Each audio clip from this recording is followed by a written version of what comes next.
Una de las principales causas de accidentes y bajas laborales en España se debe a problemas derivados de la manipulación de cargas, causantes de contusiones, cortes, heridas, fracturas y principalmente trastornos musculoesqueléticos, que afectan sobre todo a la región dorsolumbar.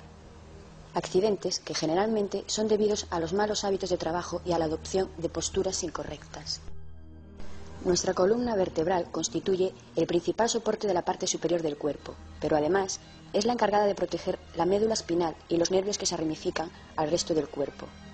La columna está formada por las vértebras, que a su vez están separadas entre sí por los discos intervertebrales, que son móviles y poseen una función de amortiguación, de modo que el núcleo se va a desplazar en función de nuestros movimientos, aumentando la presión sobre el mismo e incluso sobre los nervios mencionados. Cuando cogemos un peso con una postura incorrecta, es decir, sin doblar las rodillas, se aumenta la presión en la región lumbar y, por lo tanto, aumenta también el riesgo de lesiones. Es el caso de la conocida hernia discal, que tiene lugar cuando la presión es tan elevada que provoca la ruptura del núcleo gelatinoso. Por este motivo, es fundamental desarrollar unos hábitos de trabajo adecuados cuando manipulemos cargas, con el fin de evitar este tipo de lesiones. En general, se considera que cualquier carga mayor de 3 kilos puede conllevar un riesgo dorsolumbar no tolerable cuando se manipula en condiciones desfavorables. Asimismo, se establece el peso máximo que no debe ser superado en 25 kilos, siempre y cuando se den unas condiciones ideales de manipulación. En el caso de que dicha carga deba ser manejada por trabajadores mayores, jóvenes o mujeres, el peso máximo será de 15 kilos. Solo en condiciones especiales podría permitirse manipular cargas de hasta 40 kilos, siempre y cuando se trate de trabajadores sanos y entrenados y sean trabajos esporádicos realizados en condiciones seguras. Hay que tener en cuenta que estos pesos máximos se establecen para condiciones ideales de levantamiento, es decir, cuando dicho levantamiento se realiza con la espalda derecha, sin giros ni inclinaciones y con la carga pegada al cuerpo a la altura de los nudillos.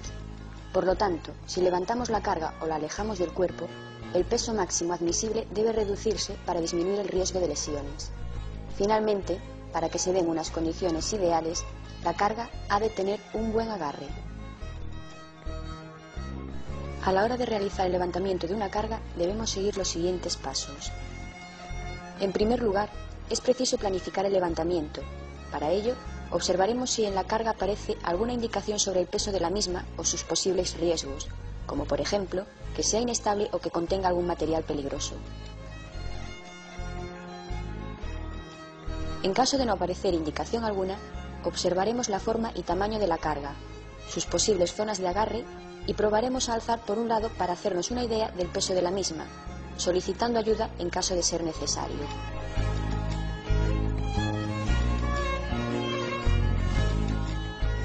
Una vez analizada la carga, procederemos a su levantamiento.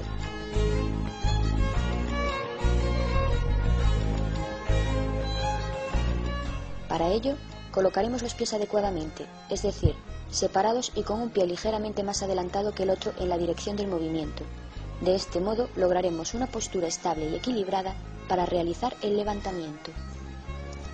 A continuación, doblaremos las piernas, procurando mantener la espalda derecha en todo momento. El objetivo de esta postura es que realicemos el mayor esfuerzo con las piernas, ya que éstas poseen nuestro grupo muscular más potente. El siguiente paso será sujetar la carga con ambas manos, de forma firme y segura. Una vez la carga esté bien agarrada, procederemos a realizar el levantamiento de forma suave mediante la extensión de las piernas.